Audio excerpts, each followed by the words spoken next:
नमस्कार, 99 न्यूज़ के prime time के बुलेटिन में आपका स्वागत है। मैं हूं तबरेज अनवर। धनबाद के पुटकी जंगल से 26 फरवरी को मुन्ना कुमार महतो नामक एक युवक का शव बरामद हुआ था, जिसके बाद से ही पुलिस युवक के मौत का पता लगाने में जुटी थी। अनुसंधान के दौरान पुलिस को पता चला कि मुन्ना की हत्या की गई है, जिसका खुलासा करने के लिए धनबाद एसएसपी ने एक टीम गठित की थी, जिसमें एसएसपी मनोज स्वर्गीयार, बैंक मोड़ थाना प्रभारी और पुटकी थाना प्रभारी सहित कई पुलिस पदाधिकारियों को टीम का हिस्सा बनाया गया था। इस टीम की जांच में खुलासा हुआ कि मुन्ना की हत्या उसके बड़े भाई विनय ने अपने 2 सालों विवेक और विनोद और उसके साथी शुभम के साथ मिलकर किया है। तीनों बिहार के जमुई का रहने वाला है।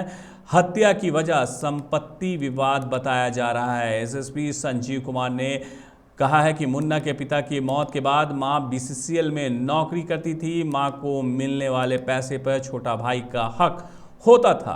साथ ही विनय के शादी में मिले पैसे को भी मुन्ना अपने पास रखे हुए था।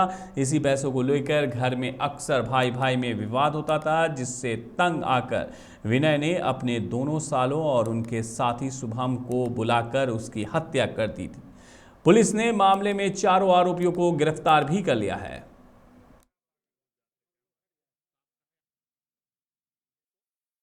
पुटकी थाना अंतर्गत एक हत्या कारित की गई थी मुन्ना कुमार का, जिसमें उसकी हत्या बहुत ही बेरहमी से धारदार हथियार से गला काटने से किया गया था।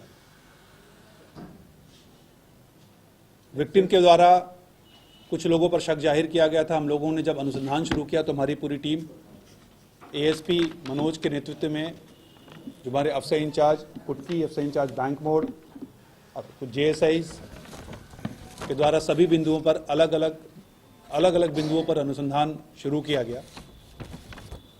फाइनली ये पाया गया कि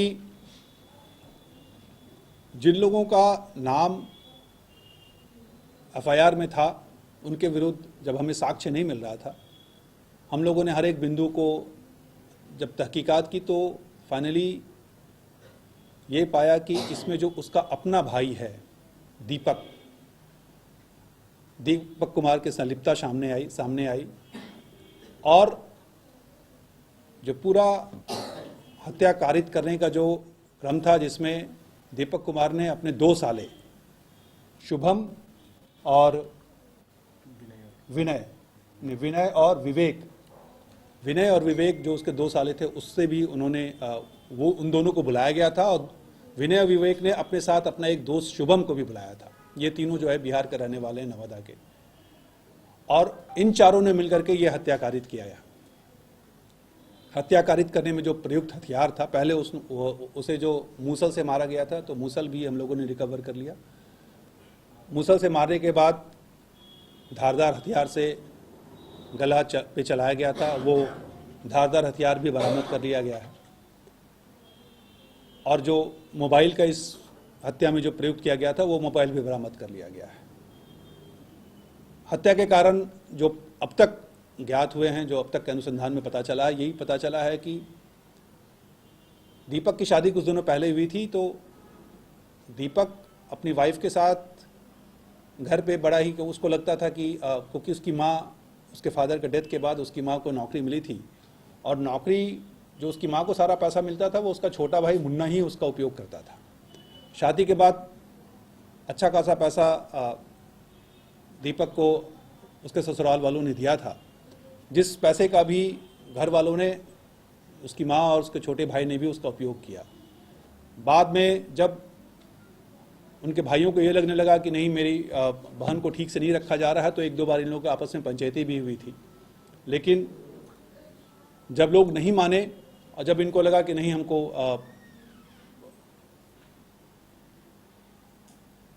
जो इसमें मेन जो रोड़ा है इस पूरे परिवार में, जो जहाँ पर हमें फ़ायदा पहुँच सकता है, मेन रोड़ा उसका भाई है। तो फाइनली उसके भाई ने अपने सालों के साथ मिलकर के ये हत्या कारित करने का षड्यंत्र किया, जिसमें एक उनका दोस्त भी शामिल था। और इन चारों फाइलेरिया से मुक्ति के लिए स्वास्थ्य विभाग जिले में 8 से 12 मार्च तक विशेष अभियान चलाएगा, जिसके तहत घर घर जाकर लोगों को दवा खिलाएगी। साथ ही मच्छरों से फैलने वाली इस बीमारी से बचाव के लिए लोगों को जागरूक भी करेगी। धनबाद के सिविल सर्जन श्याम किशोर कांत ने कहा है कि 5 दिनों तक चलने वाले इस अभियान के तहत धनबाद जिले में कुल 1158 गाँव में 2180 बूथों पर 4214 दवा प्रशासक 290 पर्यवेक्षकों के देखरेख में लोगों को दवा खिलाएंगे। उन्होंने कहा है कि 2 से 5 वर्ष तक के बच्चों को DEC की 100 मिलीग्राम यानी 1 गोली दी जाएगी।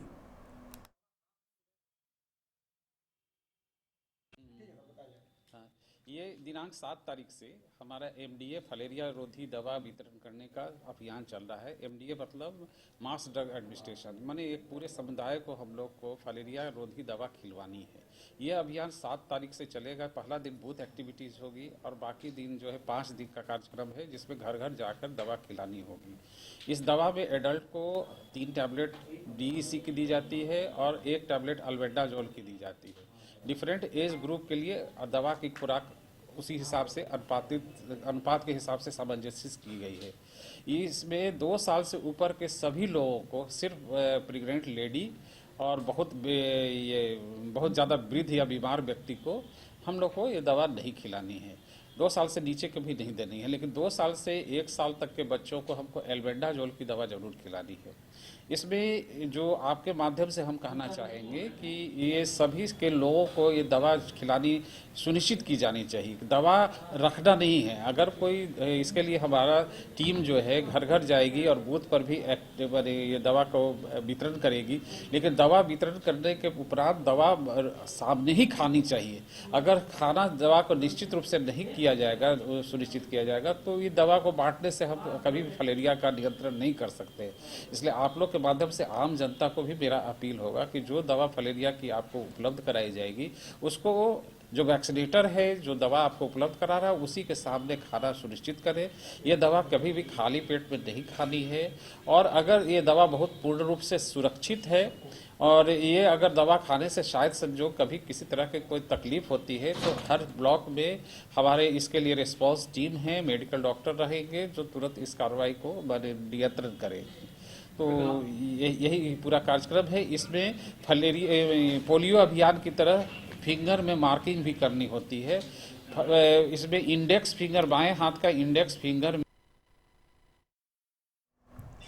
झरिया के सेल चासनाला स्थित काटाघर में जनता मजदूर संघ महिला मोर्चा कुंती गुट के बैनर तले स्थानीय लोगों ने रोजगार देने की मांग को लेकर चक्का जाम कर दिया। साथ ही प्रबंधन के खिलाफ जमकर नारेबाजी भी की। मोर्चा के नेताओं ने कहा है कि प्रबंधन बेरोजगारों के जीवन के साथ खिलवाड़ कर रही है। पहले भी प्रबंधन से 50 स्थानीय लोगों को रोजगार देने की मांग की गई थी, जिस पर संघ और प्रबंधन के बीच समझौता भी हुआ था, लेकिन सिर्फ 10 लोगों को रोजगार मिला। उन्होंने कहा है कि अगर प्रबंधन हमसे वार्ता नहीं करती है और बेरोजगार युवकों को रोजगार नहीं देती है तो आगे अनिश्चितकालीन धरना करेंगे।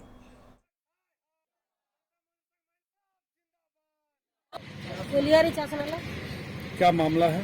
हमारा मामला है यही जो कंपनी विस्थापित किया गया है। कंपनी के द्वारा विस्थापित आप लोग किया गया। उसमें मांग क्या था? उसमें मांग क्या था जो बेरोजगारी को रोजगारी हम देंगे।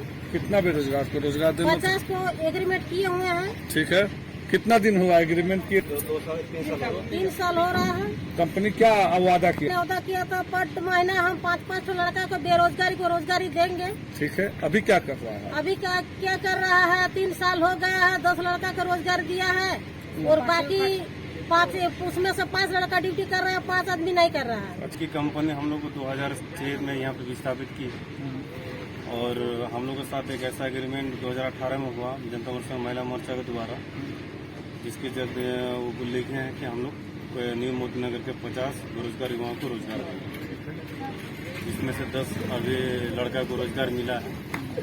और हम लोग कंपनी को चिट्ठी लिखे थे दोबारा कि सर ऐसा बात है, आपको कुछ लड़के को दिया जाए, रोजगार बढ़ाया जाए।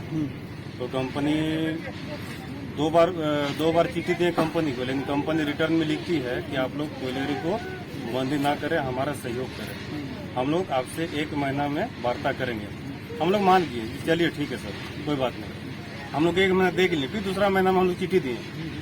फिर कोई कंपनी लिख रही है कि हम लोग यहाँ पे अभी GM है नहीं, बाहर गए हुए हैं, हम लोग आपसे वार्ता करेंगे।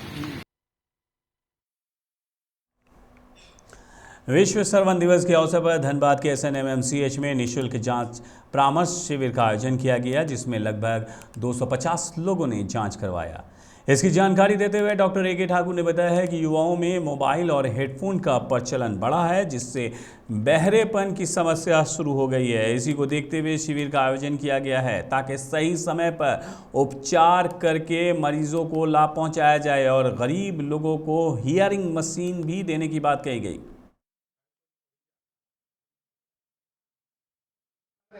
अपने ENT विभाग में एक विशेष जांच शिविर का आयोजन किया, जिसमें लगभग 250 मरीज आए और सारे मरीजों का जांच किया गया।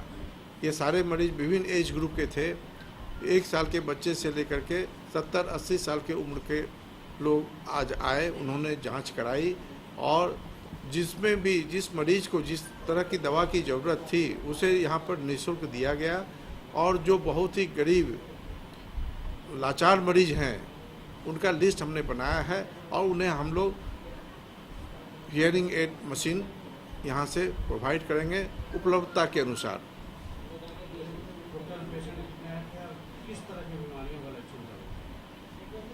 टोटल पेशेंट लगभग 250 पेशेंट आज आए। हाँ, किसी में बहुत ज़्यादा था, बुजुर्ग लोगों में बहुत सारे बुजुर्ग थे जिन्हें बिल्कुल कुछ भी नहीं सुनाई पड़ रहा है और उनके साथ उनके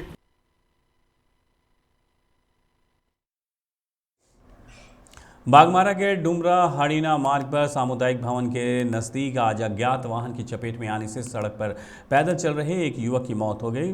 प्रत्यक्षदर्शियों ने बताया है कि वाहन इतनी रफ्तार में थी कि उसके चपेट में आई युवक के सर को कुचलते हुए वो तेज़ी से भाग निकला, जबकि युवक की मौत घटनास्थल पर ही हो गई। मृतक की पहचान डुमरा निवासी 32 वर्षीय चीनू आचार्य के रूप में हुई है। घटना की सूचना पाकर बागमारा पुलिस ने घटनास्थल पर पहुंचकर शव को पोस्टमार्टम के लिए भेज दिया है। इधर घटना के बाद से ही मृतक के परिजनों का रो रो कर बुरा हाल है। बताया जाता है कि मृतक की मानसिक स्थिति ठीक नहीं थी, वो घर से निकलकर कहीं जा रहा था, तभी ये हादसा हुआ।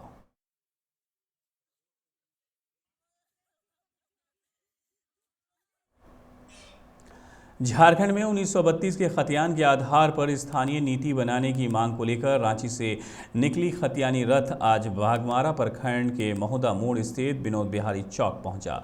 इस दौरान स्थानीय लोगों ने जगह जगह पर रथ का स्वागत किया।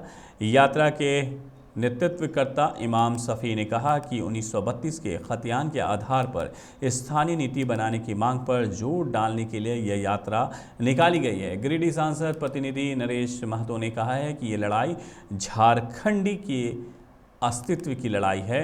इसे मुकाम तक पहुंचाने के लिए सभी को इस अभियान में शामिल होना होगा।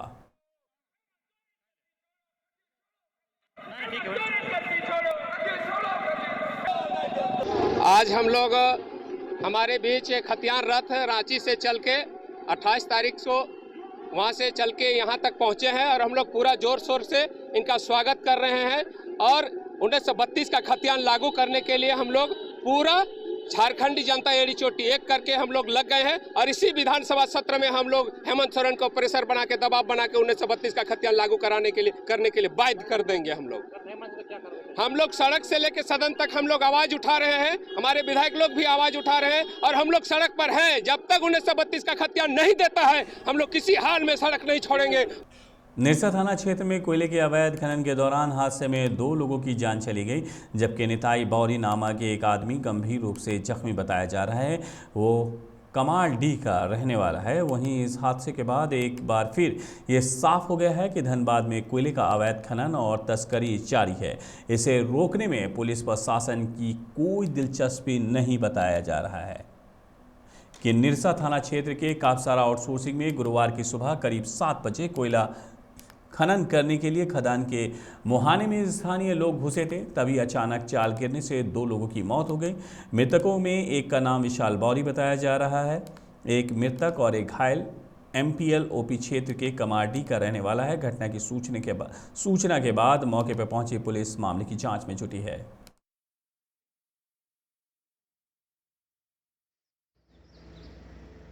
यही वाला स्पॉट है बता।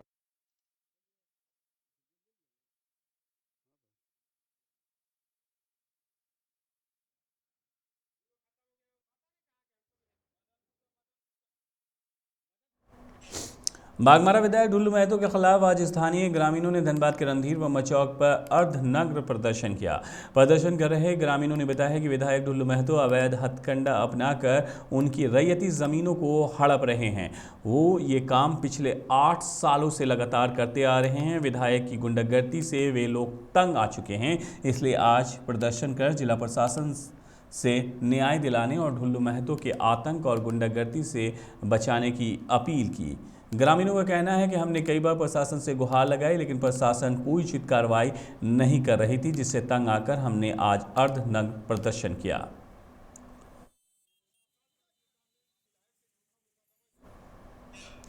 ईस्ट सेंट्रल रेलवे कर्मचारी यूनियन धनबाद शाखा 2 में ECRKU के अपर महामंत्री मोहम्मद जियाउद्दीन और AIRF के जोनल सेक्रेटरी OP शर्मा का आगमन हुआ है, जहां ECRKU के सदस्यों ने उनका स्वागत किया है। इस मौके पर एक बैठक हुआ जहां विभिन्न समस्याओं और मांगों में चर्चा हुई। इस मौके पर सचिव AK दा, अध्यक्ष TK साहू, मीडिया प्रभारी संयुक्त सचिव के NK ख्वास आदि उपस्थित रहे।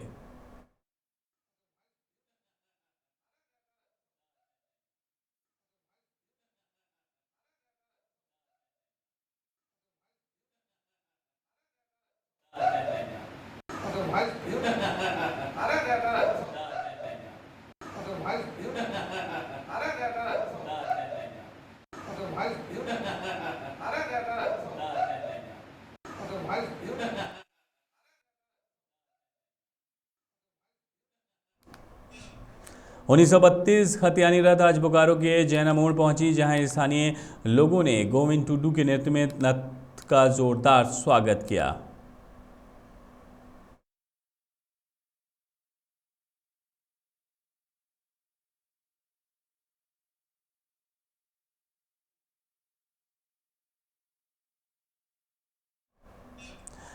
तीसरी के गुंगी स्थित टोला भैया बहनी के रूबी देवी नामक महिला ने अपने सास, ससुर, देवर, गोतनी पर प्रताड़ित करने का आरोप लगाते हुए तीसरी थाना में आवेदन देकर मदद की गुहार लगाई है। उनका कहना है कि उनके ससुराल वाले हमेशा उनके साथ मारपीट करते हैं, जिनके डर से वो ससुराल में न रहकर किराए के मकान में रहने को मजबूर है। पुलिस मामले की जाँच कर रही है।